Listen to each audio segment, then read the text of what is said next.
നമസ്കാരം. ഇന്ത്യയെ തൊട്ടാൽ ഇനി പൊള്ളിപ്പറക്കും. ശത്രുവിനെ പരപറപ്പിക്കാൻ ഇന്ത്യ ആവനാഴിയിൽ വലിയ നീക്കങ്ങളാണ് നടത്തിയിരിക്കുന്നത്. പാകിസ്ഥാനേക്കാൾ കൂടുതൽ ആണവായുധ ശേഖരം ഇന്ത്യക്കുണ്ട് എന്ന റിപ്പോർട്ട് പുറത്തു വന്നിരിക്കുകയാണ്. US, Russia, France, China, India, Pakistan എന്നിവയുൾപ്പെടെ 9 ആണവായുധ രാജ്യങ്ങൾ തങ്ങളുടെ ആണവായുധങ്ങൾ നവീകരിക്കുന്നത് തുടർന്നു എന്നതിന്റെ തെളിവാണ് റിപ്പോർട്ട്. രാജ്യങ്ങളിൽ പലതും 2023 പുതിയ ആണവശേഷിയുള്ള ആയുധ സംവിധാനങ്ങൾ വിന്യസിച്ചതായി സൂചനകളുണ്ട്. Stockholm international peace research institute അതിന്റെ വിശകലനത്തിൽ 2023 ജനുവരിയിൽ 410 ഇന്ത്യയുടെ ആണവായുധങ്ങൾ. ഇത് 2024 ജനുവരിയിൽ 500 ഉയർന്നു എന്നാണ് റിപ്പോർട്ട് ചൂണ്ടിക്കാട്ടുന്നത്. ഇത് പാകിസ്ഥാനേക്കാൾ കൂടുതലാണ്. കഴിഞ്ഞ വർഷം ആണവായുധ ശേഖരം ഇന്ത്യ വികസിപ്പിച്ചതായും റിപ്പോർട്ടിൽ വ്യക്തമാക്കുന്നുണ്ട്.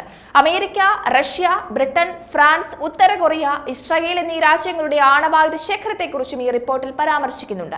പാകിസ്ഥാനേക്കാൾ കൂടുതൽ ആണവായുധങ്ങൾ ഇന്ത്യക്കുണ്ട് എന്നുള്ളതാണ് അടിവരയിടേണ്ടത്. ഇന്ത്യയിൽ അനാവശ്യ പ്രകോപനങ്ങൾ കാട്ടാൻ പാകിസ്ഥാൻ ഇനി മടിക്കണം എന്നതും മനസ്സിലാക്കണം. അതേപോലെ തന്നെ ചൈന വളരെ മുന്നിലാണ് എന്നും ഈ റിപ്പോർട്ട് പറയുന്നുണ്ട്. തിങ്ക് ടാങ്ക് അനുസരിച്ച് ഇന്ത്യ, പാകിസ്ഥാൻ, ഉത്തര കൊറിയ എന്നിവയെല്ലാം ബാലിസ്റ്റിക് മിസൈലുകളിൽ ഒന്നിലധികം പോർമുനകൾ വിന്യസിക്കാനുള്ള കഴിവ് പിന്തുടരുന്നുണ്ട്. റഷ്യയും US-ഉം ചേർന്ന് എല്ലാ ആണവായുധങ്ങളുടെയും 90% കൈവശം വെച്ചിരിക്കുന്നതായും റിപ്പോർട്ടുകൾ എടുത്തു കാണിക്കുന്നുണ്ട്. 2023 ജനുവരിയിൽ ഇതിനേക്കാൾ ഏകദേശം 36 പോർമുനകൾ കൂടുതൽ ഓപ്പറേഷൻ ഫോഴ്സുമായി റഷ്യ വിന്യസിച്ചിട്ടുണ്ട് എന്ന് കണക്കാക്കപ്പെടുന്നുണ്ടെങ്കിലും അവരുടെ സൈനിക ശേഖരങ്ങളുടെ വലുപ്പം താരതമ്യേന സ്ഥിരതയുള്ളതായി തോന്നുന്നുണ്ട്. ഈ വർഷം ജനുവരിയിൽ ഇന്ത്യയുടെ സംഭരിച്ച ആണവായുധങ്ങൾ 172 ആണെന്നും പാകിസ്ഥാന്റെ എണ്ണം 170 ആണ് എന്നും റിപ്പോർട്ട് പറയുന്നു. ഇന്ത്യയുടെ ആണവ പ്രതിരോധത്തിന്റെ പ്രധാന കേന്ദ്രമായി പാകിസ്ഥാൻ തുടരുമ്പോൾ ചൈനയിലുടനീളമുള്ള ലക്ഷ്യങ്ങളിൽ എത്താൻ കഴിവുള്ളവ ഉൾപ്പെടെയുള്ള ദീർഘദൂര ആയുധങ്ങൾക്ക് ഇന്ത്യ കൂടുതൽ ഊന്നൽ നൽകുന്നതായും റിപ്പോർട്ട് പറയുന്നുണ്ട്.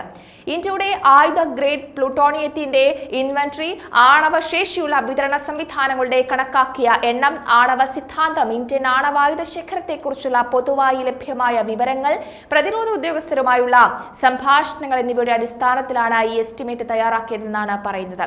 അതേപോലെ തന്നെ ചൈനയെ സംബന്ധിച്ചിടത്തോളം ആണവായുധങ്ങൾ ഒരു വർഷത്തിനുള്ളിൽ 410 വാർഹെഡുകളിൽ നിന്ന് 500 വർദ്ധിപ്പിച്ചതായും പരാമർശിക്കുന്നുണ്ട്. ആണവ ശേഖരം ഇനിയും വർദ്ധിച്ചുകൊണ്ടിരിക്കുമെന്ന പ്രതീക്ഷയുമുണ്ട്. ചൈന അവരുടെ ആണവായുധ ശേഖരത്തിന്റെ കാര്യമായ നവീകരണത്തിനും വിപുലീകരണത്തിനുമുള്ള വഴിയിൽ തന്നെയാണ്. അടുത്ത ദശകത്തിൽ റഷ്യയിലോ US-ലോ ഉള്ളത്ര ഭൂഖണ്ഡാന്തര ബാലിസ്റ്റിക് മിസൈലുകളെങ്കിലും വിന്യസിക്കാൻ ചൈനയ്ക്ക് കഴിയുമെന്ന് ഗവേഷണങ്ങൾ പറയുന്നുമുണ്ട്. ഇന്ത്യയുടെ ആണവായുധ പരിപാടിയെക്കുറിച്ചും ഈ ഒരു അവസരത്തിൽ ചിലത് മനസ്സിലാക്കേണ്ടതുണ്ട്. ആണവോർജത്തിന്റെ സമാധാനപരമായ വിനിയോഗം ലക്ഷ്യമിട്ടായിരുന്നു ഇന്ത്യയുടെ ആണവായുധ പരിപാടി. എന്നാൽ ഇന്ത്യയും പാകിസ്ഥാനും തമ്മിലുള്ള സംഘർഷം രൂക്ഷമായിരിക്കെ ഇന്ത്യയുടെ ആദ്യം ആണവായുധം ഉപയോഗിക്കില്ല എന്ന നയം ഭാവിയിൽ മാറിയേക്കുമെന്ന് ഇന്ത്യയുടെ പ്രതിരോധ മന്ത്രി അടുത്തിടെ ഒരു സൂചന നൽകിയിരുന്നു. സമാധാനകാലത്തും യുദ്ധസമയത്തും ഒരു ആണവായുധ രാഷ്ട്രം അതിന്റെ ആണവായുധങ്ങൾ എങ്ങനെ ഉപയോഗിക്കുമെന്ന ഒരു ആണവ സിദ്ധാന്തം പ്രസ്താവിക്കുന്നുണ്ട്. അതിൽ കൃത്യമായ കാര്യങ്ങൾ പറയുന്നുണ്ട്. പ്രതിയോഗിക്കെതിരായ പ്രതിരോധം സ്ഥാപിക്കാൻ സിദ്ധാന്തം സഹായിക്കുന്നു. ആണവ സിദ്ധാന്തത്തിലൂടെ ഒരു ഭരണകൂടത്തിന് അതിന്റെ ഉദ്ദേശം ശത്രുവിനെ അറിയിക്കാനും പരിഹരിക്കാനും കഴിയും. യുദ്ധസമയത്ത് ഭരണകൂടത്തിന്റെ പ്രതികരണത്തെയും ഈ സിദ്ധാന്തം നയിക്കുന്നുണ്ട്. 1940കളുടെ അവസാനത്തിൽ ഹോമി ജെ ഭാഭയുടെ നേതൃത്വത്തിലാണ് ഇന്ത്യയുടെ ആണവ പദ്ധതി ആരംഭിച്ചത്. 99 ഓഗസ്റ്റിൽ ഇന്ത്യ അതിന്റെ കരട് ആണവ സിദ്ധാന്തം പുറത്തിറക്കി. 2003 ജനുവരിയിൽ ഇന്ത്യ ഔദ്യോഗിക ആണവ സിദ്ധാന്തം പുറത്തിറക്കി. അതിൽ പല വസ്തുതകളും ഉൾപ്പെടുന്നുണ്ട്. അതായത് ആണവായുധങ്ങൾ ഇല്ലാത്ത രാജ്യങ്ങൾക്കെതിരെ ആണവായുധങ്ങൾ ഉപയോഗിക്കാതിരിക്കുക. എന്നിരുന്നാലും ഇന്ത്യക്കെതിരെയോ അല്ലെങ്കിൽ ഇന്ത്യൻ സേനയ്ക്കെതിരെയോ എവിടെയെങ്കിലും ജൈവ അല്ലെങ്കിൽ രാസായുധങ്ങൾ ഉപയോഗിച്ച് വലിയ ആക്രമണം ഉണ്ടായാൽ ആണവായുധങ്ങൾ ഉപയോഗിച്ച് തിരിച്ചടിക്കാനുള്ള ഓപ്ഷൻ ഇന്ത്യ നിലനിർത്തുന്നുണ്ട്. ആഗോളവും പരിശോധിക്കാവുന്നതും വിവേചനരഹിതവുമായ ആണവ നിരായുധീകരണത്തിലൂടെ ആണവായുധ രഹിത ലോകം എന്ന ലക്ഷ്യത്തിലേക്കുള്ള തുടർച്ചയായ പ്രതിബദ്ധത ഇതൊക്കെയും എടുത്തു പറയേണ്ടതുണ്ട്. എന്തായാലും ഇന്ത്യ ആണവായുധ പ്രയോഗത്തിലേക്ക് ആവശ്യമില്ലാതെ കടക്കില്ല. ഇന്ത്യയെ ശക്തമായി ദ്രോഹിക്കുവാൻ മുന്നിട്ടിറങ്ങിയിരിക്കുന്ന ശത്രു രാജ്യങ്ങൾ എന്തു ചെയ്യും എന്നതിനെ അടിസ്ഥാനപ്പെടുത്തിയിരിക്കും അത്. പാകിസ്ഥാനും ചൈനയും ഒറ്റക്കെട്ടായി നിന്നുകൊണ്ട് ഇന്ത്യയെ തകർക്കുവാനുള്ള നീക്കങ്ങളിലാണ് ഇപ്പോൾ ഏർപ്പെട്ടിരിക്കുന്നത്.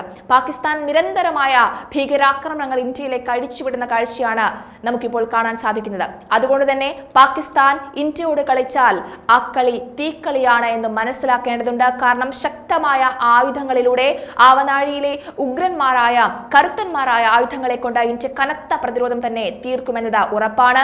പാകിസ്ഥാനേക്കാൾ എന്തുകൊണ്ടും ഏറെ തന്നെ മുന്നിലാണ് എല്ലാ കാര്യത്തിലും ഇന്ത്യ. അതുകൊണ്ട് തന്നെ പാകിസ്ഥാൻ ഇന്ത്യയെ കൈയടക്കാം, അല്ലെങ്കിൽ ഇന്ത്യയിൽ അനാവശ്യമായ പ്രകോപനങ്ങൾ ഉണ്ടാക്കാം എന്ന ചിന്ത വരുമ്പോൾ തന്നെ ഇത്തരം കാര്യങ്ങൾ ഓർക്കേണ്ടതുണ്ട്. ചൈനയുടെ കൂട്ടുപിടിച്ച് പാകിസ്ഥാൻ ഇന്ത്യയിൽ കണക്കുകൂട്ടുന്ന വഴികളൊന്നും പ്ലാനുകളൊന്നും നടക്കില്ല എന്നതാണ് ആത്യന്തികമായി മനസ്സിലാക്കേണ്ട കാര്യം.